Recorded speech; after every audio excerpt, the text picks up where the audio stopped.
New York City, where every block tells a story, every skyscraper dreams big, and where every policy can send shockwaves around the world. But recently, the city that never sleeps might have just given Airbnb a serious case of insomnia.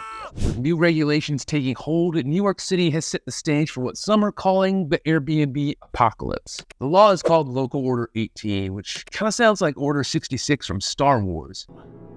Execute Order 66. It allows you to only list your place on Airbnb if you're living there. You can only have 2 guests at a time, and you have to register your property with the city and pay the city a $145 non-refundable fee. While they didn't outlaw Airbnb altogether, between August 4th and September 5th, 70% of the 22,000 Airbnb listings in New York City disappeared. While at the same time, long-term rental listings jumped by 11,000, which is presumably exactly what lawmakers want. And while some will point to the fact that short-term rentals drive up housing costs as the biggest reason these new laws are being passed, the bigger reason for this is because of a large industry with a lot of lobbying power. In this video, we're going to explore the pros and cons of short-term rentals in cities, the political undercurrents and social issues at play, and the real reason why there's been such a push to outlaw Airbnb, VRBO, and other short-term platforms. So I had a friend that back in 2020 was working her job, making only like $55,000 a year. She owned her house and she wanted to travel the world. And right around then is when Airbnb exploded in popularity. Now she travels around the world using the cash flow from her Airbnb, covering the mortgage and funding her travel.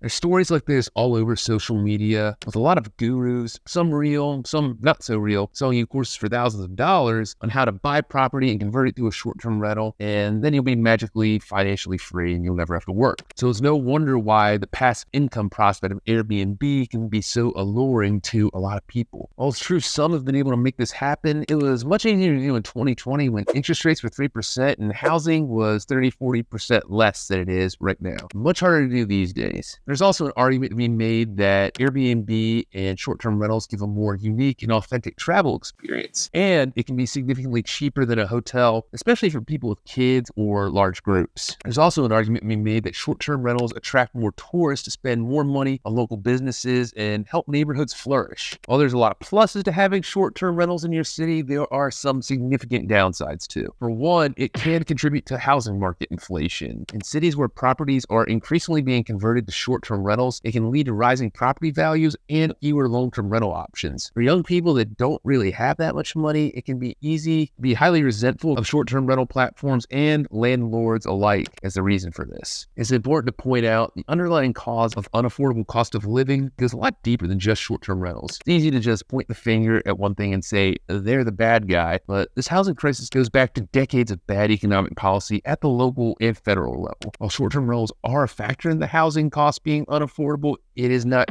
the factor. There's corporations buying up housing, the printing of money by the federal government, lowering of interest rates by the Federal Reserve. The list goes on and on and on. Like most complicated problems, there isn't one silver bullet that's going to solve it, and this is certainly no exception. Now for what's really behind all these new laws being passed. The news media may use a lot of the reasons listed above, especially housing being so unaffordable, but as the old saying goes, there's usually 2 reasons why someone or an organization does something. There's one that sounds good, like combating unaffordable housing, and then there's the real reason. In this case, it's to make a powerful industry with a lot of money happy, and it's the hotel industry, which you probably already guessed by now. Since short-term rentals exploded in popularity, the hotel industry has taken quite a hit, especially in larger cities. So it would make a lot of sense that many in the hospitality industry would want them gone. And in New York City, it looks like they're going to get their wish. New York City isn't the only one imposing restrictions on short-term rentals. Philadelphia only allows you to rent your home 30 days or less. Washington, D.C. allows you to do it for 90 calendar days in a year. And Las Vegas has some of the most restrictive short-term rental laws around. They only permit 1% of the houses in Clark County to be licensed for short-term rental use. They require short-term rentals to be at least 1,000 feet away from other short-term rental homes. They have to be 2,500 feet from hotels, and they limit short-term rental owners to one single property. And why do you think this is? What is the largest and most powerful industry in Las Vegas? The lifeblood of the economy.